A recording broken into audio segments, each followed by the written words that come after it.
Mais alors je vois qu'il est revenu, mais alors on va peut-être avoir un problème, c'est que Monsieur Patrick Benjamin, je vous vois double, et je ne suis pas accusé de ce strabisme particulier en ce moment, donc apparemment vous avez deux comptes là, dont un est rouge, bon signe. Mais voilà, Patrick, est-ce que vous êtes là? Est-ce que vous pourriez mettre votre caméra? Est-ce qu'on le voit? Oui. Bah voilà, Oui, voilà. Le voilà. Bon, bah alors, bon, et donc, mis à part de vous faire un grand salut, Il est au soleil en plus. un grand salut local, c'est que ce que vous nous disiez, ce que vous disiez tout à l'heure, j'allais dire par mail, c'était ce que vous annonciez, j'allais dire justement plutôt dans votre coin que les coins parisiens, du côté de la Glaise, et qui était le grand projet qui va être là. Comment vous voyez les choses et sur cette question de dire on va prendre un projet et essayer finalement de le faire gagner en fédérant dialogue social que vous disiez là, voilà, donc à vous Monsieur Patrick. Dialogue social que vous disiez là, voilà, donc à vous Monsieur Patrick. Merci de m'accueillir et puis merci beaucoup pour ce genre d'échange auquel je participe déjà depuis deux ou trois webinaires avec vous. D'abord, je vais me présenter, Patrick Benjamin, je suis secrétaire du GEPI. Le GEPI, c'est un réseau de préventeurs qui existe depuis bientôt 30 ans exactement, et créé en 95 à l'époque de la mise en œuvre des textes sur la collectivité, décret de 92, 94.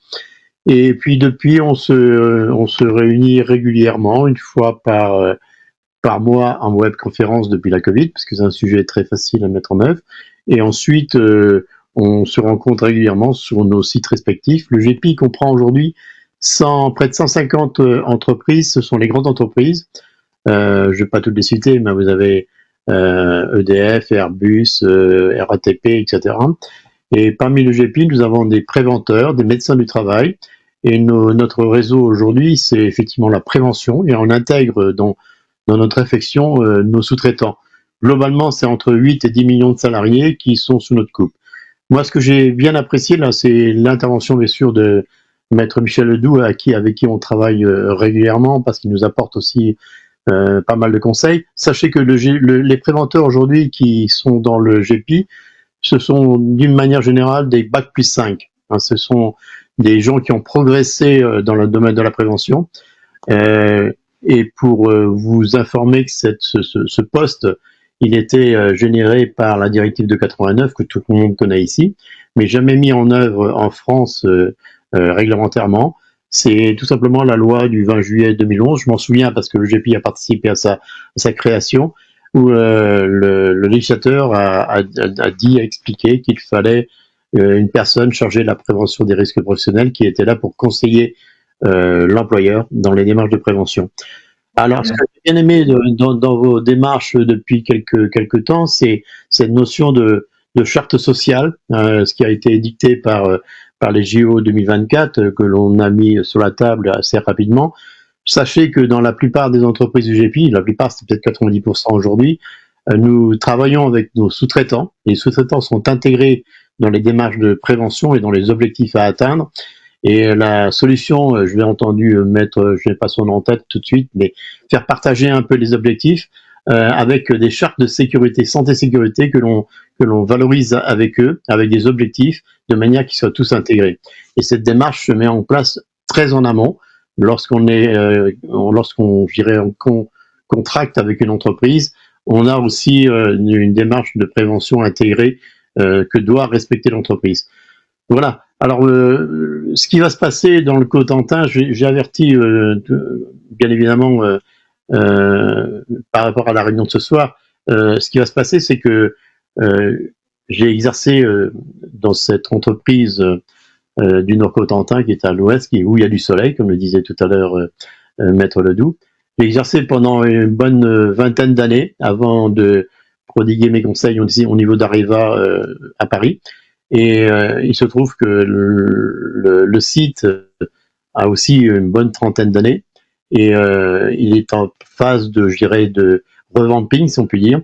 Et il y a un projet qui vient de naître et qui a été présenté récemment à la presse avec justement le directeur de Solideo qui a exercé pendant les Jeux Olympiques qui n'est autre que Nicolas Ferrand, qui est le chef de projet de ce grand projet, qui va faire un revamping sur les années à venir, jusqu'à 2040, où on prévoit un grand chantier, comme elle a été d'ailleurs le grand chantier de la Hague dans les années 90, et qui va réunir entre 12 et 15 000 salariés, avec une démarche de prévention très en amont, c'est-à-dire on a présenté le cadre, on réunit les entreprises, et maintenant on va les faire intégrer dans la phase réalisation.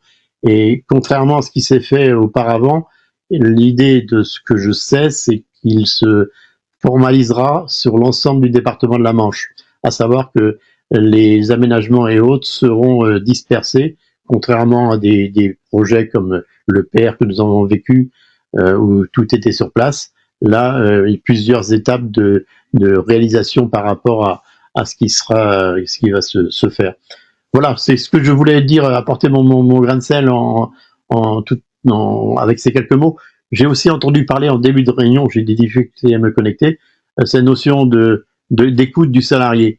Je voulais simplement dire que dans les entreprises aujourd'hui que nous avons, les 150, nous appliquons les principes généraux de prévention et nous avons mis en place dans la démarche, je dirais, pas de jeu, mais des démarches de suivi sur le terrain, ce qu'on appelle des visites de sécurité avec le N et N+1, 2 personnes, qui vont régulièrement sur le terrain pour écouter et échanger avec les salariés sur leur poste de travail. C'est une démarche qui existe depuis une bonne vingtaine d'années.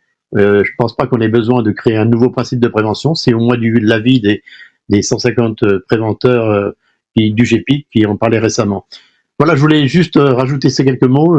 Sur votre expérience et votre expérience de préventeur et d'animation globalement de réseau de prévention. Et puis c'est vrai que quand vous m'avez envoyé, merci à vous, l'article sur le grand projet le grand projet de l'ARC, ce qui est vraiment et surtout avec à sa tête Nicolas Ferrand, parce que comme toujours, la qualité des personnes et l'impulsion et la dynamique est donnée par les individus, je veux dire, vous en savez quelque chose puisque vous le faites vous-même, est tout à fait